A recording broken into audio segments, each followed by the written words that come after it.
सभी मित्रों को मेरा प्रेम पूर्ण नमस्कार। आज के ध्यान में आप सबका बहुत बहुत स्वागत है। आज का ध्यान है सेंटरिंग इनटू द हार्ट।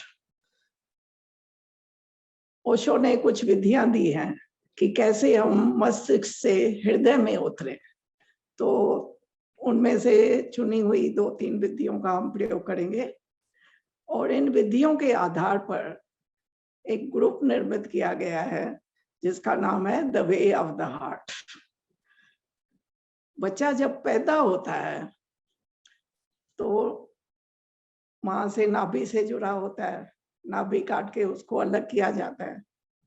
जब मैं कह रही हूँ बच्चा जब पैदा होता है, मतलब हम जब पैदा हुए थे तो नाभि से जुड़े हुए थे। हमें वो स्मृति नहीं है, 3-4 साल तक बच्चे को कोई स्मृति नहीं रहती है।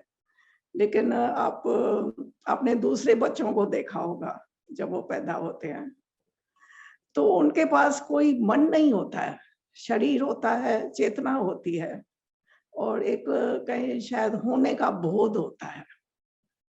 मैं भाव भी नहीं है वहां, सिर्फ होना है। फिर धीरे धीरे आपने देखा होगा बच्चा कैसे चारों ओर बड़े आश्चर्य से देखता है, कहाँ आ गया, उसको कुछ समझ में नहीं आता। फिर धीरे धीरे उसकी जो ऊर्जा है नाभि से ऊपर आती है हृदय तक और फिर वो चीजों को फील करना शुरू करता है, हर बात को फील करता है, हृदय से महसूस करता है। फिर बच्चे को संस्कार दिए जाते हैं, शिक्षा दी जाती है। धीरे धीरे उसका मस्तिष्क निर्मित होता है, पूरी ऊर्जा धीरे धीरे उसकी मस्तिष्क में चली जाती है। तो ये ऐसा कहें कि ऊर्जा का संतुलन खो ही जाता है, बच्चे को भूल ही जाता है बड़े होते कि मेरे पास कुछ हृदय भी है, नाभि केंद्र भी है। पूरा समय उसका सिर्फ मस्तिष्क काम कर रहा है, विचार ही विचार चल रहा है। तो ये ऊर्जा का संतुलन खो गया है। और इन विधियों से हम कैसे अपनी ऊर्जा को फिर वापस हृदय में लाएं और हृदय से फिर आगे की यात्रा होती है। नाभि में ओशो कहते हैं जाना बड़ा सरल है। प्रॉब्लम है coming from head to the heart. Head जो है हेवी पड़ गया है हमारे पर, तो उससे कैसे हम हृदय में उतरे। तो हम प्रयोग करेंगे इसका और इसी प्रयोगों के आधार पर जो ग्रुप बनाया गया है उसकी भी मैं थोड़ी आपको जानकारी दूंगी। So today's meditation is about coming from head to the heart. Osho has given quite a techniques about it. When we were born, we were only, our whole consciousness was in the navel only. Thinking head was not created at that time. As the child grows, as we grow, our energy from navel come to the heart center, and then we start feeling things. And slowly education starts and everybody starts teaching the child, and then head is created. Thinking center is created. And final result is thinking is so much, the whole energy goes in the head. As if we don't have heart, we don't have navel center. And head is the problem. Head creates all the problem. So this technique is how to come down from head to the heart. And a group is created on this basis, which we call the way of the heart. I will share with you about the group also. अभी हम ध्यान का प्रयोग करेंगे, छोटे से 2 प्रयोग करेंगे। बिल्कुल विश्राम से बैठ जाएं और आंख बंद कर लें। Sit relaxed and close your eyes. We will do 2 small techniques to experience how we can go from head to the heart. The first technique, visualize that you don't have the head. ऐसा भाव करें गहरा जैसे सिर है ही नहीं, किसने आपका सिर काट दिया. You are headless. Realize yourself headless. Try it. Imagination has its own contribution in meditation. So imagine that you don't have the head.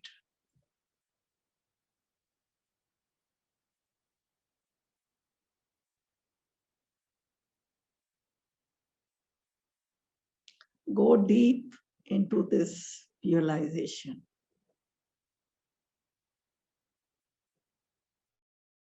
भाव में गहरे उतरे कि जैसे सिर है ही नहीं.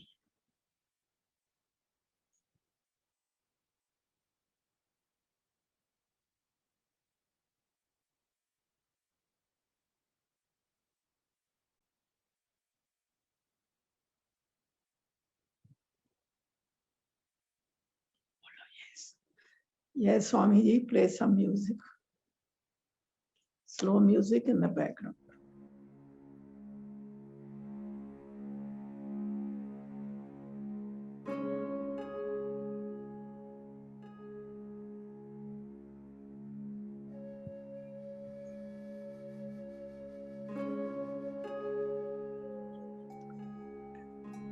जैसे ही आपका यह भाव गहरा होगा कि सिर है ही नहीं, आप देखेंगे, अनुभव करेंगे कि आपकी ऊर्जा सिर से नीचे उतर रही है और हृदय में समाहित हो रही है.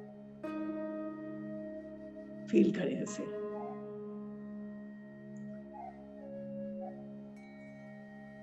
As your visualization gets deepens, you will find the energy in the head is coming down to your heart center, and you will experience it, that your heart center is getting opened. आपका हृदय खुल रहा है, ऐसा आप अनुभव कर सकते हो.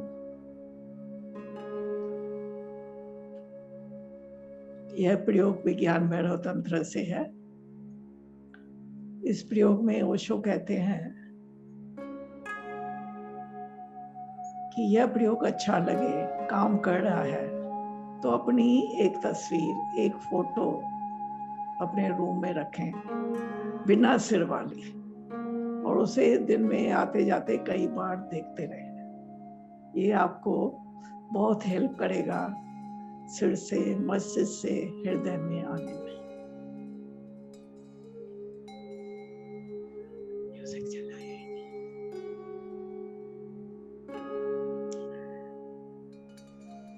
If you like this technique, Osho says you can keep a photo of yours in your room without the head and keep watching it many times in the day whenever you look at it, and it will help you to bring your energy to the heart center.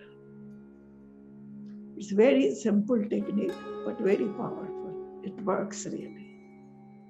You will see that your thinking is slowly getting slow and slow, and when your total energy will go to heart, thinking can stop also.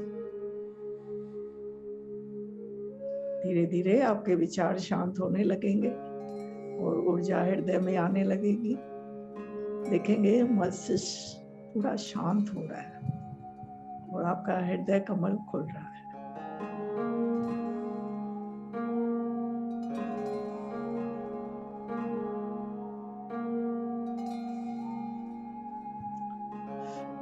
Bring both your hearts to your heart center. दोनों हाथ हृदय पर रखें. Feel करें, अपने हृदय को feel करें. In between the chest is our spiritual heart. Feel करें.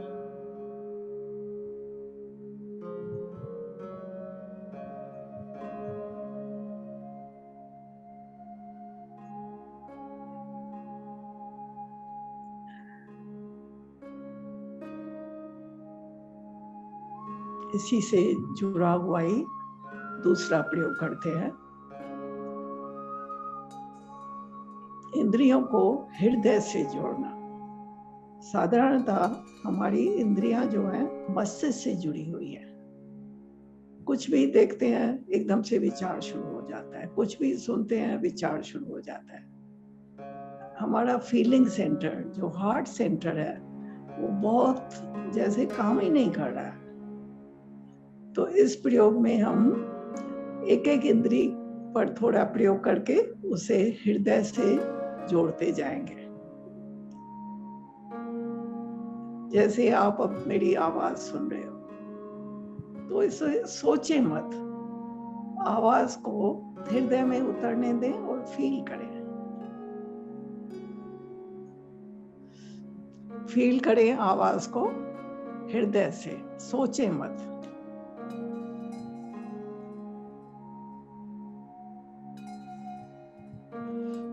You are listening to my voice. Don't think about it, what I am saying. Just go in the feeling of the voice.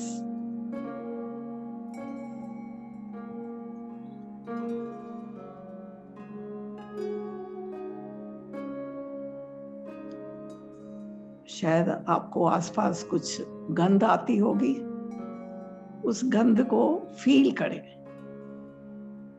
यहाँ की दोनों अपने हाथ ही सूंघे, शायद हाथों में कुछ गंध हो, और उस गंध को महसूस करें, सोचे मत। Now we are coming to nose, our smelling organ. You can smell your hands or you are feeling some smell around. So feel it, don't think about it.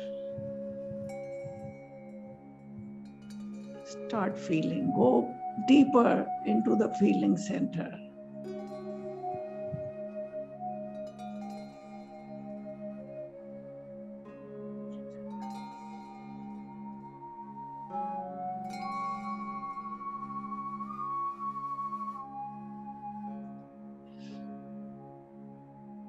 आपके मुंह में शायद कुछ स्वाद होगा, नाश्ता किया होगा, चाय पी होगी। अगर कुछ स्वाद फील हो रहा है मुंह में, उसे फील करें, स्वाद को फील करें। If there is some taste in your mouth, feel the taste.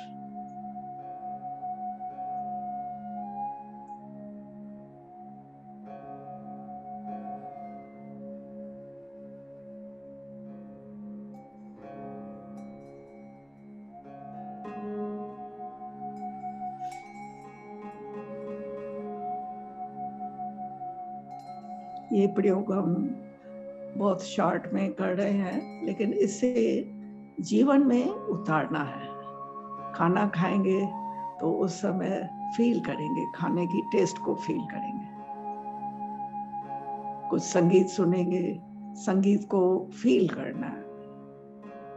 आंखों से कुछ देखते हैं, जैसे फूल देखा आपने, फूल के संबंध में, उसके सौंदर्य के संबंध में सोचे मत, उसको महसूस करें। फूल को हृदय में महसूस करें, उसकी सुंदरता को। When you look at anything, don't start thinking about it. For example, you look at a flower. Feel the beauty of the flower.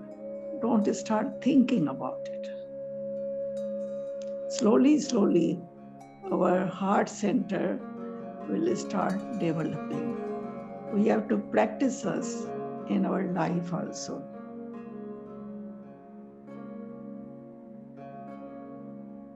अपने ही हाथों से अपने चेहरे को हल्के से स्पर्श करिए, स्पर्श करिए।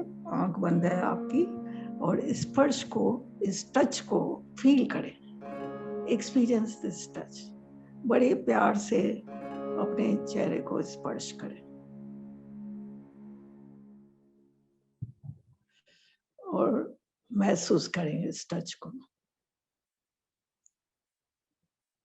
You can lovingly touch your face and feel this touch in your heart, not thinking about it.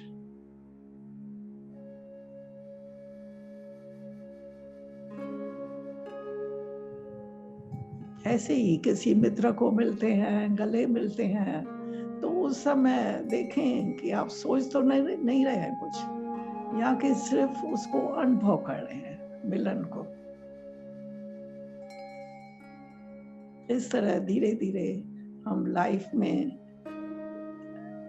इस फीलिंग सेंटर को, हार्ट सेंटर को एक्टिवेट करते जाते हैं, और धीरे धीरे देखेंगे आपके विचार जो है शांत होने लगेंगे और आप ज्यादा हृदयवान व्यक्ति हो जाएंगे।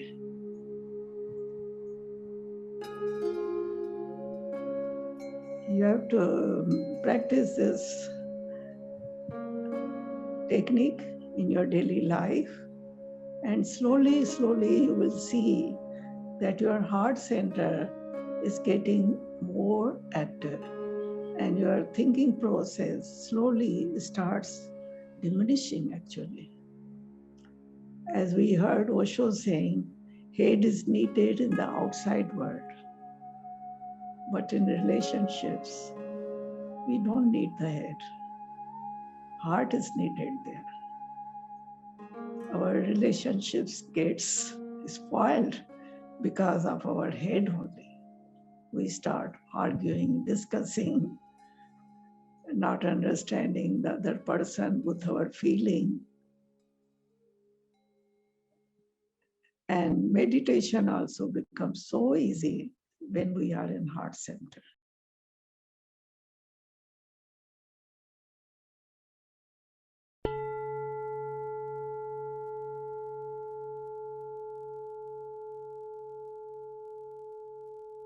Group Way of the Heart. It's very playful group, and lot of singing, dancing, and laughing to bring us to the heart center. And then we do some little dramas also to make this group little juicy, and participants can have an example also how the head works and how the heart works.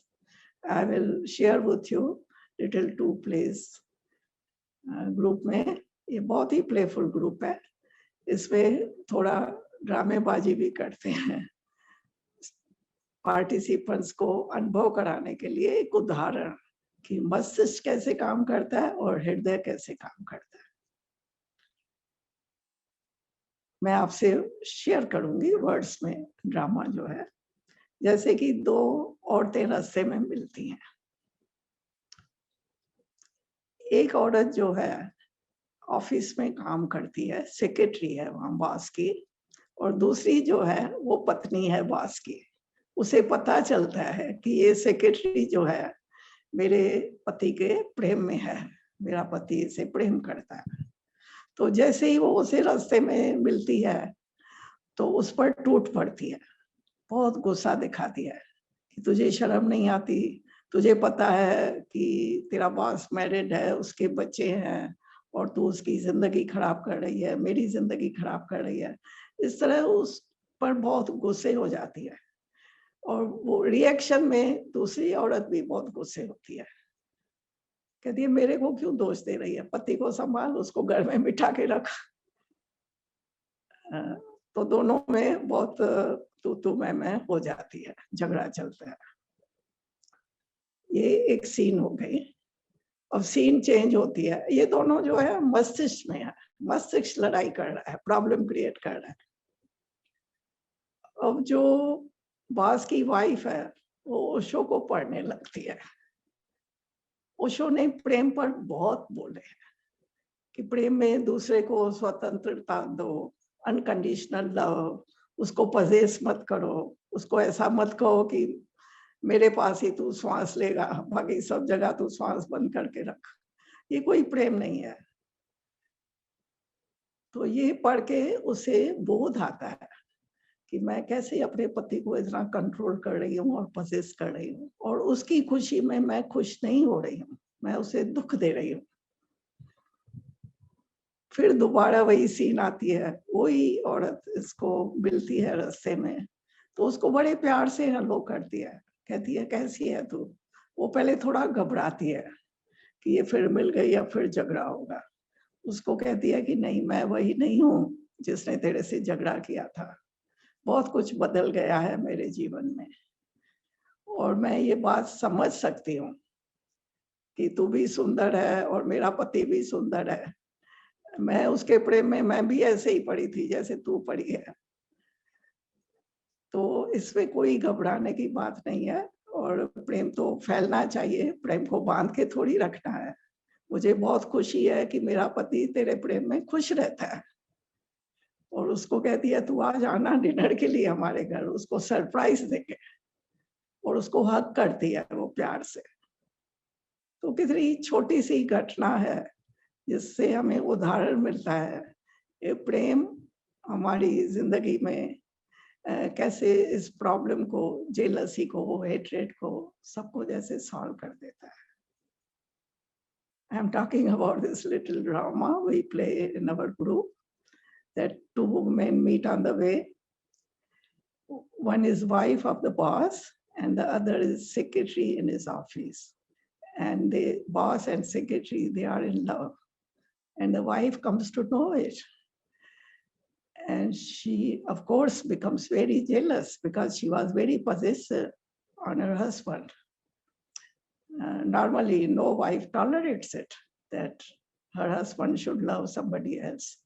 So she starts like scolding her, fighting with her, that how come you know your boss is married, he has children, and you are interfering in our life. And she also reacts and talks to her very angrily. Why don't you keep your husband at your home and control him there? So they fight like that. Like we say, no, cats and dogs are fighting. That fight goes on. And this woman, boss wife, comes to know Osho. Osho has talked a lot about love, unconditional love, no possession, no jealousy, giving freedom to the other person. And she understands it. And again, she meets the same woman on the way, and she greets her with love and asks her, how are you doing? How is everything? She's a little shaky, but she says, no need to be afraid of me. Now I'm totally a different person. I'm reading Osho and I have understood what love means. And I'm happy that my husband is more happy. He's in love with you. So he loves me more also. So they both talk very friendly and she invites her to her home. Let's give him surprise. Come for dinner at my home. So this little drama we play, if we can live like this in life, many situations comes in life. And we really are in our heart center, which is center of the love and peace. It can transform our whole life. There are no problems actually. Hate is our problem. In the end, I would like to read you a little quote of Osho, what he is saying about hate at the heart. The heart is the gateless gate to reality. Move from head to the heart. We are all hung up in the head. That is our only problem, the only one problem. And there is only one solution. Get down from the head to the heart, and all problems disappear. They are created by the head. Suddenly, everything is so clear and so transparent that one is surprised by how one was continuously inventing problems. Mysteries remain, but problems disappear. Mysteries abound, but problems evaporate. And mysteries are beautiful. They are not to be solved, they have to be lived. That is our master's message to us for today. So now it's time. Let us sing and celebrate and tell Bhagwan, yes, Bhagwan, yes, what you say, we will live it. Okay, thank you for participating in the group. Thank you very much.